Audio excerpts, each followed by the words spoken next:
Bonjour à tous et bienvenue dans cet nouvel épisode. Alors aujourd'hui je vais vous présenter notre colle Strato-Grip SB100. Alors pourquoi SB SB comme spécial brillant.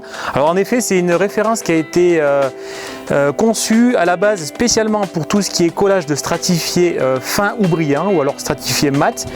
Et pourquoi? C'est juste au niveau de sa pulvérisation, donc qui est différente des autres pulvérisations qui sont sous forme de toile d'araignée. Alors sur cette référence on est avec une pulvérisation en gouttelette, une pulvérisation brouillard. Alors l'avantage que vous avez, c'est que ça va vous faire vraiment une couche uniforme, sans aspérité, ça sera vraiment super lisse, super net. Et c'est pour ça que pour les stratifiés qui sont brillants ou qui sont très fins, on ne verra pas la peau d'orange, on ne verra pas les ondulations. Donc pour tout ce qui est collage stratifié fin brillant, ça va super bien. Mais elle est aussi très polyvalente, hein, vous pouvez tout coller avec.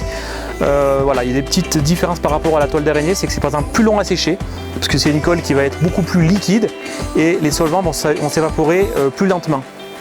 Et aussi on charge un petit peu plus, donc voilà, il faut attendre un petit peu plus pour que ça sèche, entre 3 et 8 minutes suivant les conditions. Donc au niveau du collage, ça s'applique un petit peu différemment des autres. Contrairement à la règle 10-10 de la toile d'araignée, là on va travailler plus large, donc avec un jet environ 20 cm de large, entre 20 et 25, et la hauteur pareil, plus haut. C'est très important pour avoir votre jet qui soit fin et uniforme. Donc je vais vous montrer l'application idéale, toujours perpendiculaire au support, à une hauteur environ 20 cm et un geste rapide.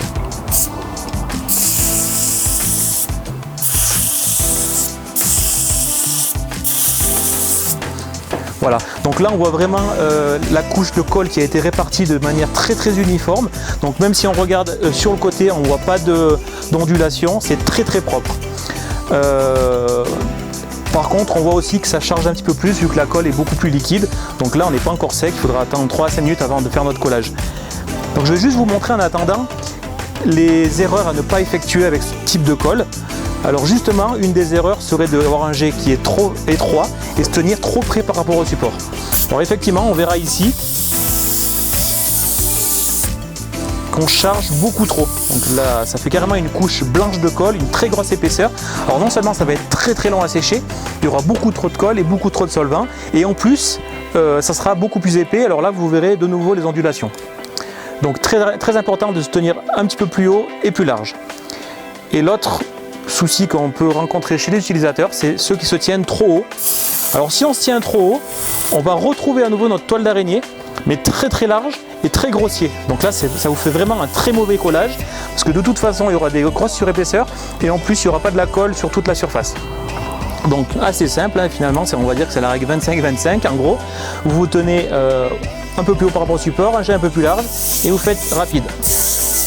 Et vous voyez que la colle est pulvérisée très uniformément. Donc voilà, je vais vous montrer maintenant un petit collage concret sur un strat avec un mélaminé.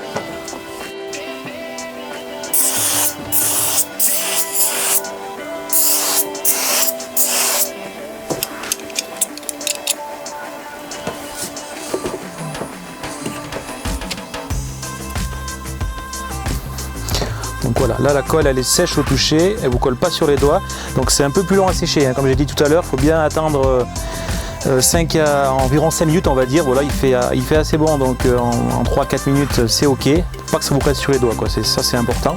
Donc après vous pouvez faire votre collage.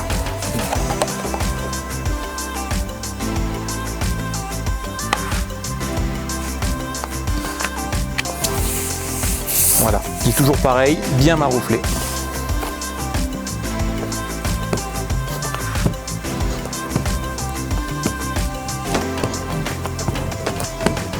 Alors là, avec un collage comme ça, vous limitez tout problème de ondulation, de peau d'orange. Et vous avez un strat qui est là, pour le coup, il est noir, mat et super bien collé, quoi. On verra aucune ondulation, même au soleil.